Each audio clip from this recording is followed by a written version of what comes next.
Ես շատ վաղուց ունեի մի երազանք, Անին։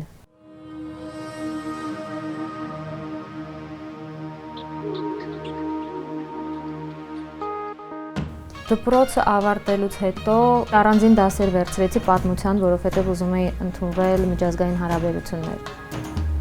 Երևի այդտեղ ավելի խորացավ սերս Անի հանդեպ եւ հիշում եմ, որ հենց այդ խմբով մեր դասախոսը մեզ տարավ Գյումրի, որպեսզի մեր կողմից գոնե հեռվից տեսնենք Անին։ Այդ ժամանակ նույնիսկ դա ինձ համար երազանքի իրականացում էր եւ ոգևորությունս եւ հուզմունքս այնքան մեծ էր, որ կանգնած էի ձորի այս կողմում, այսինքն մեզ բաժանում էր ձորը եւ գետը եւ այն կողմում հեռվում երևում էր Անին, որը այնպեսի տպավորություն էր, որ ուղղակի ձեռքդ մեկնես եւ բռնես կարող ես բերել այս կողմ։ Ու այդ պահին երազանքս միայն այն էր, որ գոնե մի օր հայտնվեմ այնտեղ եւ գոնե մեկ անգամ տեսնեմ։ Այդ ժամանակ չէի պատկերացնում, որ ես տարիներ հետո հայտնվելու եմ ձորի մյուս կողմում։ Առաջին անգամ խենթ մտահաղացումը, որ այնտեղ ընդհանրապես նկարահանվի որևէ բան, առաջացավ, երբ նկարահանում էինք Պրեգոմեշ տեսահոլովակը։ Հենց առաջին հարցը, որը բարձրացվեց եւ փորձեցի մի կերպ համարձակություն գտնեմ եւ թիմից հարցնեմ, ուղղակի եկեք փորձենք ճշտել, հնարավոր է արդյոք նկարահանել հենց Անիում։ Եվ այդ շրջանում հիշում եմ, որ ստացվեց այնպես, որ հնարավոր չէ եւ ես էլ իմ մեջ երևի մտածեցի, որ դա այդպես երազանք է, որը դեռ կմնա եւ նկարահանեցինք այստեղ Մուղնիի եկեղեցին։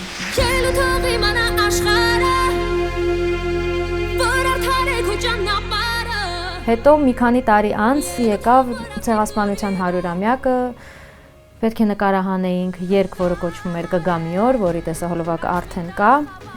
եւ նորից նախապատրաստական շրջանում փորձեցի բարձրացնել հարցը եւս մեկ անգամ եւ ուզեցի հասկանալ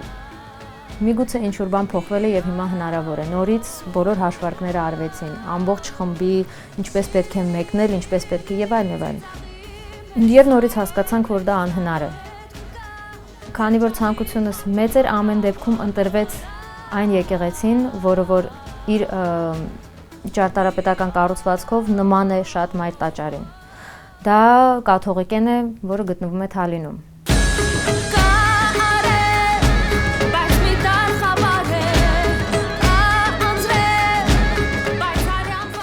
Անցավ նորից ինչ-որ ժամանակ, թողարկվեց Արմադ զայնասկավառակը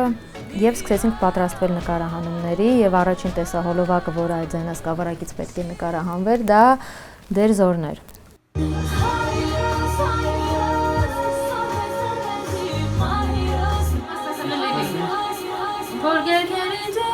Այդտեղից, որ եկել ինձ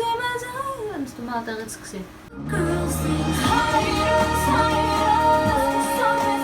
Երրորդ անգամ համարձակվեցի առաջարկել, որ եկեք ամեն դեպքում եւս մեկ անգամ փորձենք։ Եվ այս անգամ երևի արդեն մի քիչ ավելի քիչ նայեցինք ռիսկերին եւ որոշեցինք, որ օգտագործենք այն փոքր հնարավորությունը, որ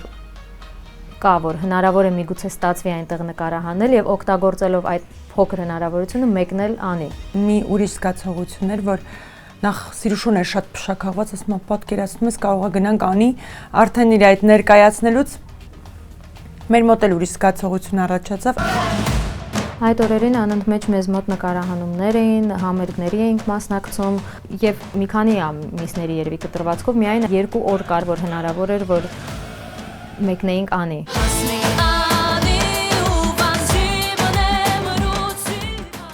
Շատ ծանրաբեռնված ամիս էր։ Զարթունք տեսահոլովակից հետո անմիջապես Արմադ զայնասկավառակի շնորհանդեսն էր ու պատկերացեք մյուս օրը առավոտյան պետքա մեկնեինք Անի։ Եկել էին անթիվ անքանակ ուղղակի շատ մարդիկ էին եկել։ Հանդիսատեսը չէր պատկերացնում, որ մենք դրանից մի քանի ժամ, իսկապես մի քանի ժամ, երևի 4-5 ժամ հետո պետք է շարժվեինք դեպի Անի։ Եվ մենք էլ ինքներս դա իմանալով երևի ամբողջ խմբի մեջ ինչ որ մի տոկոս լարվածություն կար։ Բայց հանդիսատեսը մարդիկ ասեմ իրենց ջերմությամբ այնպես էին անում, հենց այդ օրը, որ կարծես իրենք էլ իմանային եւ այնպես անեին, որ մի պահ մոռանանք դրա մասին, մի պահ մոռանանք, որ վաղը մեզ ինչ է սպասվում։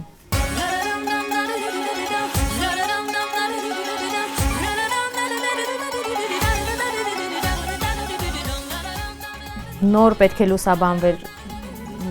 շնորհանդեսը, իսկ մենք արդեն առավոտ շուտ ճանապարհվեցինք դեպի Անի։ Միանշանակ սա հերթական ճամփորդություն չէր, որովհետև նախ գնում էինք մի երկիր, որտեղ որ չգիտեինք մեզ ինչ է սպասվում, չգիտեինք ինչ անակնկալներ կարող է լինել։ Շատ ուրախ էինք, սպասում էինք այդ մեկնմանը, բայց չգիտեինք, որ հենց այդ պահից սկսվելու է մեր ոդիսականը դեպի Արևմտյան Հայաստան եւ ավարտին չէր լինելու, ընթացքը արդեն մեզ ցույց կտար։ Սպասում է նկարների լրիվ ուրիշ ծավալ, ինձ անձամբ շատ էր ոգևորում այն փաստը, որ նկարել ենք մեր պատմական հողի վրա, պատասխանատվությունը դրանից ավելի է շատանում ու ճանապարհից արդեն մտքումս սիրուն տեսարաններ կային, պատկերացնում եմ ոնց կարելի է նկարել, որտեղ Անին այդ այն տեղն է, որ կարելի է ոչ մի հայ այդ ռակուրսից, դրոնի ռակուրսից չի տեսել։ Բնականաբար ռիսկերը հաշվի առել էինք։ Ընթացքը ցույց տվեց, որ Դերձոր ելքի տեսահոլովակի նկարահանումը Անիում շատ ավելի բարդ էր ստացվելու, քան մենք կարող էինք պատկերացնել։ Ամբողջ ճանապարհին փորձում էինք մեկս մյուսին ուրախացնել, որովհետև բնականաբար կար լարվածություն, դա նման չէր մեր բոլոր մյուս շրջագայություններին, որտեղ մենք հստակ գիտենք ուր ենք գնում եւ ինչ ենք անելու։ Եվ շատ հարցեր փորձում էինք չտալ։ Խնդիրները սկսվեցին հենց առաջին սահմանից։ Տեխնիկական առումով լավ պատրաստված էինք, որովհետև չգիտեինք, անկեղծ ասած, տարածքը չէինք տեսել եւ այլն, դրա համար նախատեսվածից էլ ավելի տեխնիկա ունեինք։ Արդեն սահմանից սկսած այդ մեր շատ լինելը ու պլյուս մեր տեխնիկայի այդքան շատ լինելը, որովհետև բավականին լուրջ պրոֆեսիոնալ տեխնիկա էինք պատրաստել լինելու համար, թվում է բոլորի աչքը դա ծակեց։ Վերջի հույսին է սպասում, մի լույս կարաբացվի եւ այդ չի կարելին դառնա կարելի։ Ճիշտ է, ափսոսանք կար, որ ոնց չի կարելի ու դրան հետևում էր արդեն տարբերակներ մտածել, այսինքն գտնել ինչ-որ մի տարբերակ, որ այդ չի կարելին դառնա կարելի։ Այդտենց ուղիներից մեկն էլ գտանք են, որ հասկանալով, որ արդեն անհնար է ինչ-որ բան անել, տեխնիկապես մենք տեխնիկա չունենք, ունենք մի հատ դրոն, չգիտեմ ոնց էինք անցկացրել սահմանը, ունենք կամերա, բայց օբյեկտիվ չկար, արդեն առաջնային հարցը դառավ օբյեկտիվներ տեղափոխելը։ Մեկնել էինք հսկայական խմբով Թուրքիա եւ ուզում էինք Անիի տարածքում նկարել ցեղասպանության մասին երգ։ Իսկ հիմա կարելի էր պատկերացնել, որ խնդիրներ կլինեն։ Եվ հիշում եմ ուղղակի այդ պահը, երբ որ մտանք Կարս,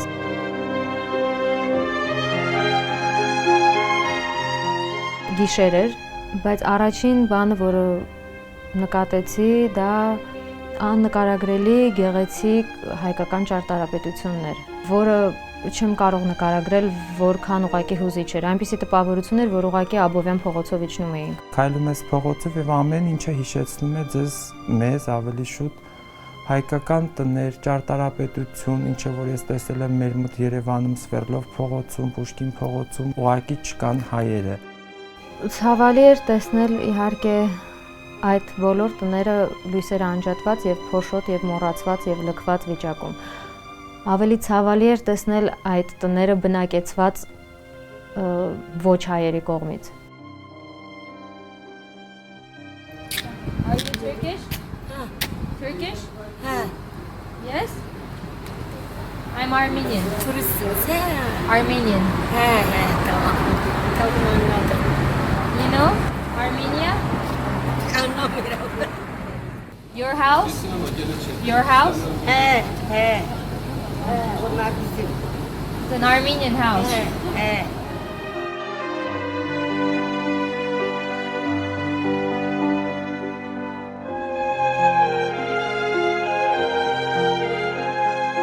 Այնքան հետաքրքիր էր, ինձ մոտ իսկապես տպավորություն էր, որ կարող էի պատկերացնել ինչ ընտանիք է ապրել այդ տան մեջ։ Ամբողջ եւ Կարսը եւ Անին, միևնույն է հայկական ոգիները կային այնտեղ էին։ Եվ հիշում եմ հենց այն հյուրանոցը, որտեղ պետք է մնայինք, չգիտեմ ինչու ներս մտանք եւ հայկական երաժշտություններ։ Նախ ասեմ, որ հայեր բնականաբար բացարձակապես չկային։ Բայց այնպիսի երաժշտություն էր, որը այսօր չենք լսում, որը այսօր չկա, անգամ ծանոթ չէին ինձ կատարողները։ Ես հատուկ, որովհետև ուզեցի հասկանալ ովքեր են կատարողները, դրանք շատ հին ձայնագրություններ էին եւ նույնիսկ այդ երգերը կարծես հոգիների ձայները լինեին։ Ես փոքր ժամանակ եմ լսել այդ երգերը, մեղմ այդ հայկական մեր սիրուն երգերն էին։ Կարծես ժամանակը կանգ առած լիներ ինչ որ մի պահի վրա։ Մյուս առավոտ, երբ որ արդեն լույսը բացվեց եւ պետք է գնանք նկարահանման, հիշում եմ ուղղակի ինձ մոտ տպավորված է այդ փողոցները, շատ չափազանց հայկական փողոցները, Չարենցի տունը եւ այլն, եւ այդ ամբողջը պատված դրոշներով, ոչ այն դրոշներով, որոնցով որ պետք է որ պատված լիներ։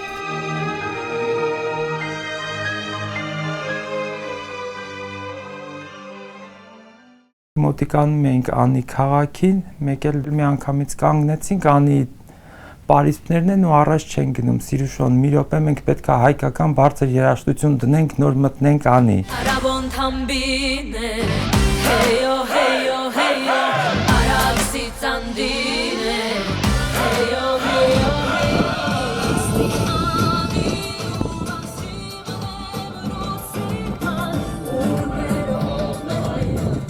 Այդ պահն է շատ հետաքրքիր, որ հասնում ենք Անի, ուտանք Բերլին, քոչարի պարեցինք, հասանք Անի զարթոնքով, զարթոնքի երաժշտության տակ այդ պարիսպների մոտ ու դա մի հատ այլ զգացողություն է։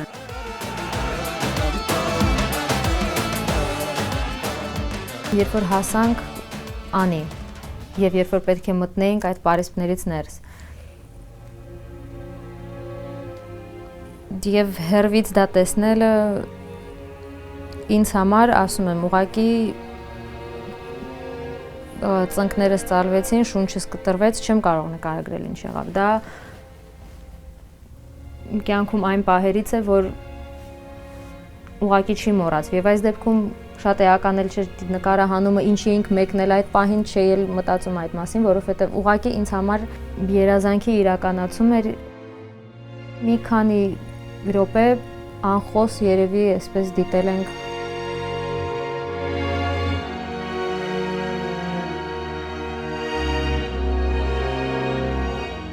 Քանի որ ես Սիրուշոյի էմոցիաներին շատ ավելի ծանոթ եմ, նույնիսկ տարբերակում եմ իր էմոցիաները ամեն համերգ, ամեն երկիր, այս ուրիշ էր։ Ինքը սենց կանգնել էր 10 րոպե չէր խոսում սենց։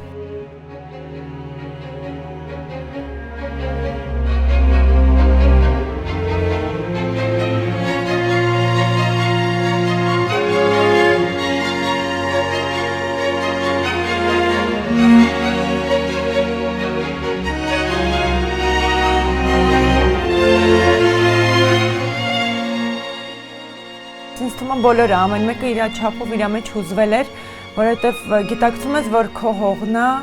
այն կողմը տեսնում ենք մեր դրոշն է, այդ գետից այն կողմ հենց այդ պարիսպի մոտ մեր եկեղեցիներն է ու այլ մերը չի։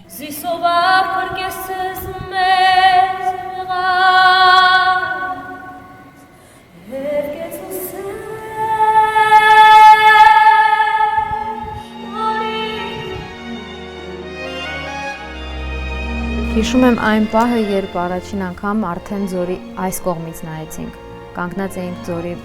մյուս կողմում եւ արդեն մեզ միայն գետն էր բաժանում Հայաստանի հետ, այսինքն մենք այստեղից կանգնած տեսնում էինք մեր սահմանը եւ այդ զգացողությունն էր, ինչու աղմկում գետի, որ տունս մոտ է, բայց ներս մտնել չեմ կարող։ Միշտ մանկուց որ նայել էի այդ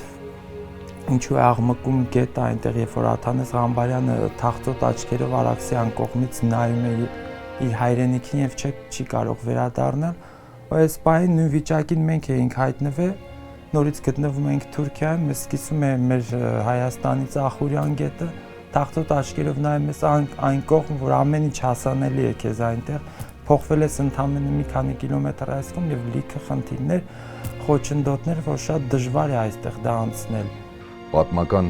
Հայաստանի մի մասնիկներ, ասենք մի կողմ սահմանի մի կողմում մենք էինք կանգնած, մյուս կողմում Հայաստանը, հայկական դրոշը, տենց շատ էմոցիոնալ, շատ ծանր էր, էլի, որ դու տեսնում ես Հայաստանը, բայց Հայաստանում չես։ Հերվում տեսնում էինք մեր դրոշը, մենք կանգնած էինք այս կողմում եւ հերվում ծածանվում էր մեր դրոշը։ Դա էր երևի ինչ որտեղ մեզ ուժ տալիս։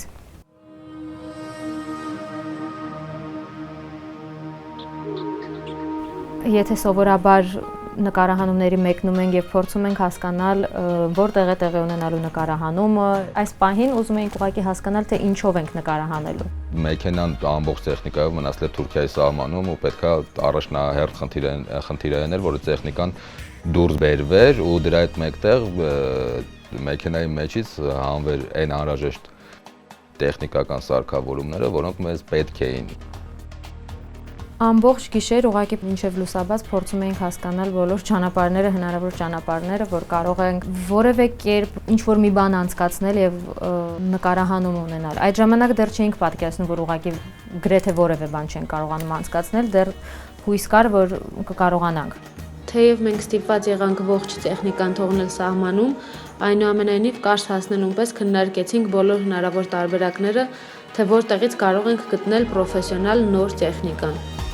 Ստամբուլից բերել, թռցնել, հասցնելով Վրաստանից նոր տեխնիկա մտցնելով, որ անհնարին շատ տարբերակներ ու այդ ամեն ինչը քննարկվում է ու ինչև ուշ գիշեր, այսինքն ավելի շուտ լույս։ Առավոտյան ժամը 3-4-ին էր, երբ որ հասկացանք, որ միգուցե հնարավորություն կա մյուս սահմանով անցնել եւ այլն, եւ տղաները ուղղակի պատրաստ, ես միշտ փորձեցի իրենց ասեմ, որ չէ, եկեք չանենք դա, եկեք ուրիշ բան, իրենք արդեն սահմանում էին։ Եվ առավոտյան արթնացանք, որովհետեւ մեկ օր առաջ արդեն ամբողջ տարածքը տեսել էինք եւ գիտեինք մոտավորապես որտեղ եւ ինչպես ենք նկարահանելու,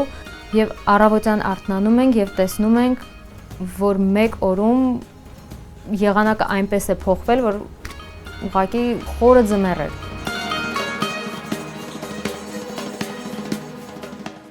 Հոկտեմբերի վերջին տենց մեծ քանակությամբ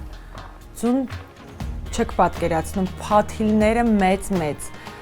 ցուրտա ահա որ ոնց որ խորը ձմեռ։ Մեկ օր առաջ տեսնում ես այդ հսկա քաղաքը աշնանային գույներով, մի քանի ժամ հետո ամբողջովին սպիտակի մեջից վեր հառնող տուֆակերտ շինություններ, եկեղեցիներ եւ ավերակներ ինչ որ մնացել է այնտեղ։ Բացի այն բոլոր խնդիրները, որը մենք ունեինք, հաջորդ օրը ուղղակի ձյուն արեց, իսկապես գարունա ձյունը արել էր։ Ձյուն էր գալիս եւ ծածկել էր ամբողջ անին, այսինքն ինչ որ հեռավորության վրա անգամ եկեղեցիները չէին երևում, որպեսզի մենք կարողանանք կադրեր ստանալ։ Փառք ինչ որ ժամեր հետո գոնե մի քիչ բացվեց, որ կարողացանք վերևից նկարահանումներ անել։ Եթե վստահ չասեմ, ամեն դեպքում կարծում եմ, որ Հայաստանում նմանատիպ կադրեր Անիից դեռևս չկան, որ ամբողջովին վերևից նկարահանվի։ Ունենք չնայած մեծ խնդիր, որ դրոնը պետք է թռցնենք երկու պետությունների սահմանի նկած տարածքում, մեր մեղմ ասած վտանգավոր էր։ Դրոնը թռցրեցինք Անի պատերից դուրս ու շատ դժվար էր, կապը անընդհատ կորում էր, Թուրքիան էլ գլխներից կանգնած, բայց այդ ամեն ինչին մեկտեղ, այդքան ունեցած խնդիրներին մեկտեղ ինձ թվում է մեր մոտ ստացվեց։ Ես հիշում եմ ուղղակի, երբ որ հսկիչ խումբը քայլում էր դեպի մեզ, որպեսզի ասեր, որ նկարահանում չենք կարող անել եւ այդ ընթացքում մենք փաստորեն նկարահանել ենք այն, ինչ նկարահանել ենք, իմ բոլոր կադրերը եւ մոտենում էին դեպի մեզ եւ մենք չգիտենք, որ հասնեն, ինչ կասեն, պարզապես կասեն մի նկարահանեք, թե ամեն ինչ շատ ավելի վատ կլինի, քան դա։ Ուղղակի ես եւ օպերատորը Արտյոմը, ում հետ շատ փորձություններ էինք անցել, բայց նմանատիպը չէինք ունեցել, փորձեցինք մի քանի րոպեների ընթացքում նկարահանել ինչ որ հնարավոր էր եւ այդ կիսաքանդ եկեղեցու պատերից ես նկարահանվում էին, երգում էի եւ տեսնում էի ինչպես են գալիս դեպի մեզ, որպեսզի ասեն, որ չենք կարող նկարահանել։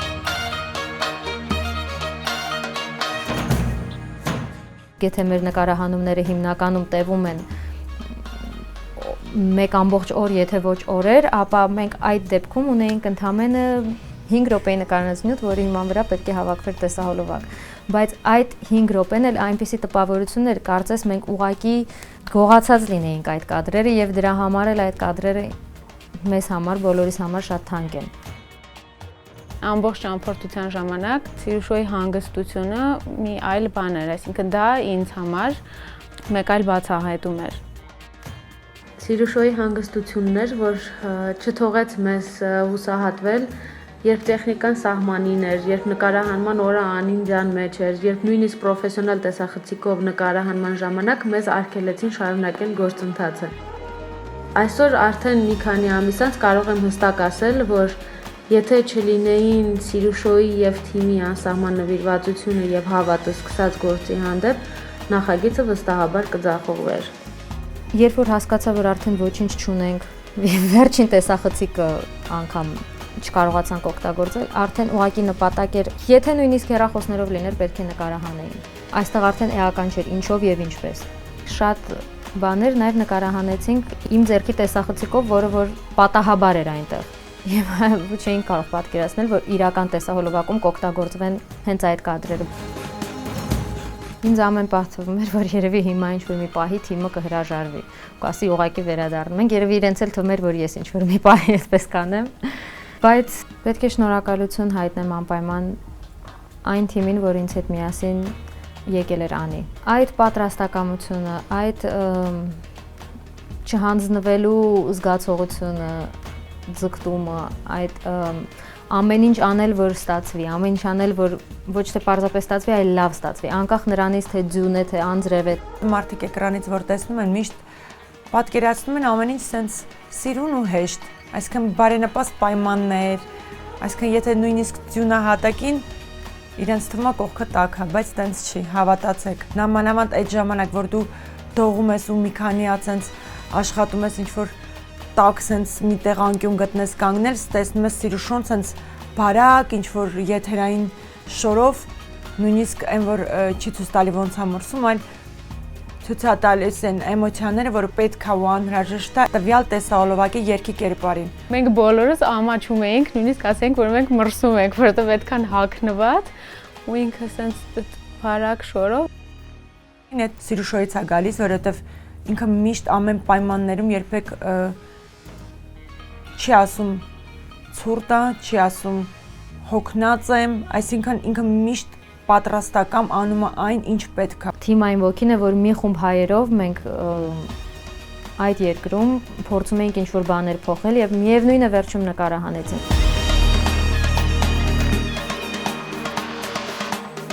Նկարահանները շարունակեցինք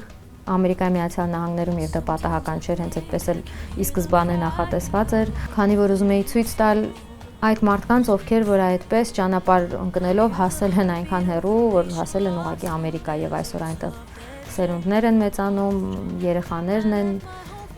այնինչ, այսինքն սկսվել էր Արևմտյան Հայաստանում, այսօր դա հեռվում, ուզում էինք ցույց տալ, թե որտեղ է դա հիմա եւ ինչ է անում, եւ որ դա չի կորցրել իր հայությունը եւ երեխաների վրա հայկական տառերը։ Շատ խորհրդանշական էր նաև այն, որ տեսահոլովակում հենց միանգամից եկեղեցու կողքին դպրոցն էր հայկական, որտեղ հազարավոր երեխաներ էին խաղում եւ խոսում էին հայերեն եւ հայկական աչքերով իրենց գեղեցիկ։ Դա ապացուցում է, որ որքան էլ փորձես կոտրել ժողովրդի եւ եթե կա ուժեղ ոգին, միևնույն է նրանք կգնան եւ ուրիշ միտեղ կկառուցեն այդ եկեղեցին, միևնույն է նրանք կգնան եւ ուրիշ միտեղ կհաստատվեն կամրապնդվեն։ Շատ խորհրդանշական է, որ եկեղեցում սկսեցինք նկարահանել ու եկեղեցում ավարտում ենք։ Այստեղ մի ամբողջ պատմություն անցանք։ Ես եւ նկարահանող խումբը։